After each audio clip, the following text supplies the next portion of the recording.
Good morning all, hope you're doing okay. We've got this risk sentiment overview for the 6th of the 7th 2022. We've got FOMC later. We've got some bearish macro stuff going on in Europe and the UK, and we might have a new Prime Minister potentially by the end of the week, potentially.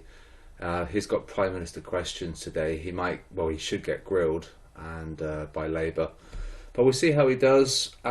He might stay. The odds are stacked against him in staying, but we don't know. This is going to impact pound, I think, because the finance minister resigned and the health secretary resigned as well. So he's lost some close allies, and we've got protests in Europe, and we've got a Shanghai lockdown fears as well. So lots of bearish macro. This particular video is based on sentiment only. It doesn't really deal with the fundamentals of macro. If you want to know about that, you can just check Twitter, and you can get a good idea what's going on in the world by checking Twitter. So the risk calculation is off. The retail guys are long, but they're adding long over time. The VIX is above its yearly pivot, and we've got a flattening on the yield curve. We've got the dollar in the strong buy, and its potential scenario that the yen's going to come down. See how it's quite large? With the weight, it should gravitate down, and it's going to join the dollar. If it does, then it's going to be quite ominous for risk. Note where the dollar bubble is. So oil, really big sell. UK 100 is big sell, but they haven't really decided to. We've got lots of sells, but not many buys. Dollar CAD, maybe. Kiwi USD, maybe.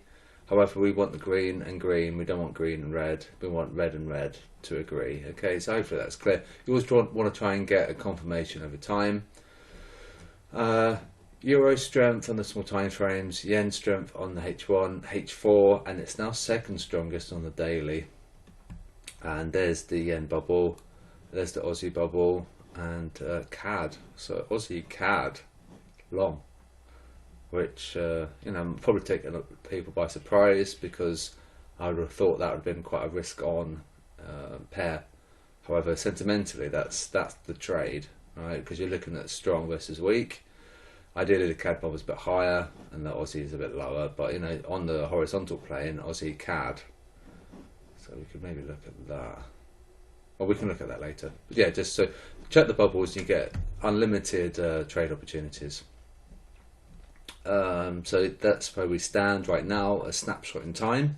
So the indices are red, and I think the euro yen has actually decreased. We're going towards the zero line. If you remember, this was a lot larger, a lot more negative. This was up to -5, I think it was.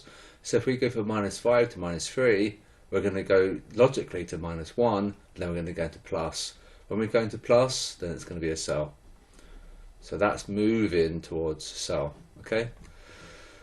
S&P, so now they shorted it, so we know it's a bit naughty, it's falling, but however there are lots of drivers for price to fall, and it's probably going to disregard the dynamic, and it's probably going to look at fundamental macro stuff. And don't forget what I said about the yield curve as well.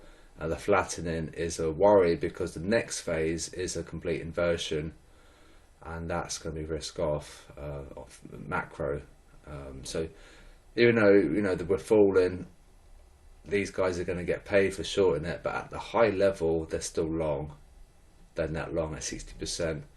US 30 is 56%, less extreme than the S&P.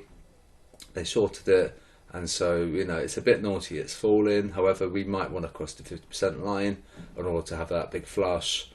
This should do it down there. And that's just going to completely cement the fear. And you see how they went long. Price fell. They shorted it. So price went up. However, I think we might need a flush. So keep an eye on those lows, okay? And gold, they made a 1800. You know why they bought that, because it's held for so long. It has remained above 1800. Has always bought aggressively at 1800. So they tried to buy the dip again, but of course they got pretty screwed on that move. So down we came very strongly as well. but we should have been falling because of the sentiment, 70%. Okay, and they might look left at the support, and we might break that support. If you're a technical trader, you're going to look at that and think, oh, that could be a good support. You might zoom out to the daily or something like that, and you're looking, oh, that's a decent support. But if enough people think that's going to be a support and they buy, it's going to fall. So this is why sentiment's more powerful than technical, because it gives you that strong bias that overrides the technical. And you have to remember the fundamental is the king, because that decides risk on, risk off flows. Okay, so fundamental, sentiment, technical. So technicals are great. I'm a big technical fan, but you have to remember the big picture and how the markets work. It's run by emotions. There's the flattening on the curve. So this pumped, the 3, the 6, they pumped. However, the 10 and the 5 and the 10 didn't really pump, but these short dated ones did. So what this is saying, that if these go up, it's like saying get out the stocks, invest in government bonds on a short term basis. This is saying fear at a 3-month period. So the next 3 months, according to the big fish, we're going to probably be in a bit of trouble where they're seeking refuge in the government bonds. So this spikes is quite an ominous sign. If it joins these, we're going to get complete flattening on that curve. And then what you don't want is this, where it's a complete meltdown and it's panic, and this is going to dump and it's going to rally, and then we'll be really risk off. And I've never seen a complete inversion on the yield curve, so that's going to be very interesting. So ideally you want these to remain high, you want these to remain low if you're bullish on risk. If you're bearish, this is possibly looking quite good. So be careful. S&P, SLC update. Gold is the largest move at 16% shift. Also, UC, dollar CAD also moved a lot at 15% shift towards buy. There's the gold being very extreme there, and that explains that movement. It's 82% long now, and they really went long. So looking a bit ominous. Maybe it's in the bully zone and we're going to raid stops, and then that'll be it. Maybe we'll have to wait and see. It's like the stop loss clusters AU, which you can see there, it's sticking out like a sore thumb, and there's your target 67.55. 4.24 is the size. It's a lot smaller than it was a few days ago. And reminder that the Quasidb promo code is going to end on the 1st of September. Currently you get a huge discount where it would cost you, after the September 1st, it's going to cost you $31. Currently it's $10. So if I were you, I'd get the annual now while the Quasidb code is active. After the 1st of September, the Quasidb code will still be there, but it would only give us 10% discount. So I'd probably snap up the annual offer while you could. I am certainly going to do it. I'm not, well, I mean, $31 a month, or 10. You can make that decision. It should be quite obvious what you'd want to do, and it's not that much really on a year, and it's amazing as well.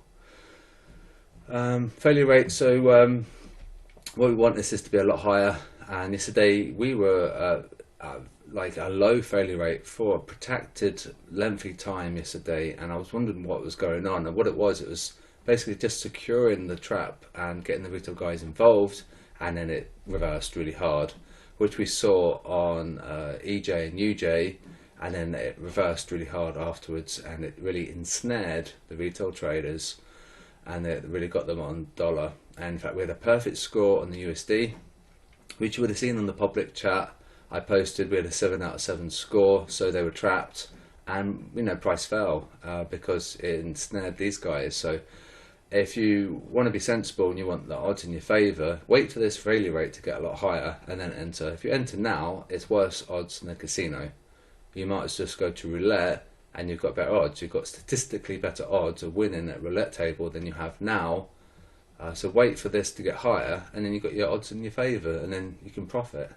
Right, so this is how we use stats in the Quasidb service. So hopefully you guys are doing this. You're not just entering willy-nilly.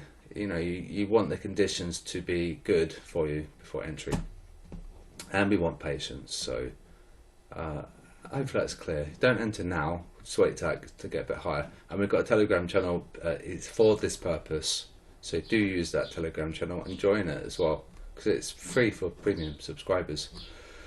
Signals 216 pips yesterday, which was amazing. EJ and UJ closed at quite a loss in the morning, 5.49 to 7.45. However, we can see the trap was being placed and it really ensnared and got them really hard by UK lunchtime. So 216 pips, very, very good. I think it was possibly the best Tuesday we've had in a long time. So the Euro USD, you can see the summary. Just look at the summary on the daily. We're only interested in the daily. Strong sell for GU. Dollar yen, strong buy. Dollar Swiss was neutral, and now we're strong buy. AU is strong sell. EG neutral, so avoid EG. Dollar CAD is strong buy, and Kiwi USD is strong sell. And we've got FOMC and PMI. I'll wrap up now because I need to make the video short, and that's it. So I'm going to be back later for the FOMC, and I'm going to wait for that failure rate to get a bit better, and then I'm going to enter something. I'm not sure what to enter. I'll have a look later, but if we get a signal, I'm definitely going to take it. Yesterday was amazing, so if I were you, I would check this, wait for this to get to 60 or 70%. When we get a signal, take that signal, and you should be fine, and know where your stop is. Your stop should be around the daily pivot, and hopefully you know where the daily pivot is, because that's all on the spreadsheet. There, it's at the top of the signals up here. So I'm going to wrap up now, and this is where you have your stops. Right, use these resistances and supports. So if you want to be, you know, a bit safer, perhaps you could say you could have your stop a bit wider, and you could have a daily support 1 or R1, depending on what you want to do. But I'm going to wait for that failure rate to get better, take the signal, and we see how we go. And I think the yen's going to come down, it's going to crush things, so we'll have to wait and see. So have a good day, and I'll speak to you guys later for the FOMC.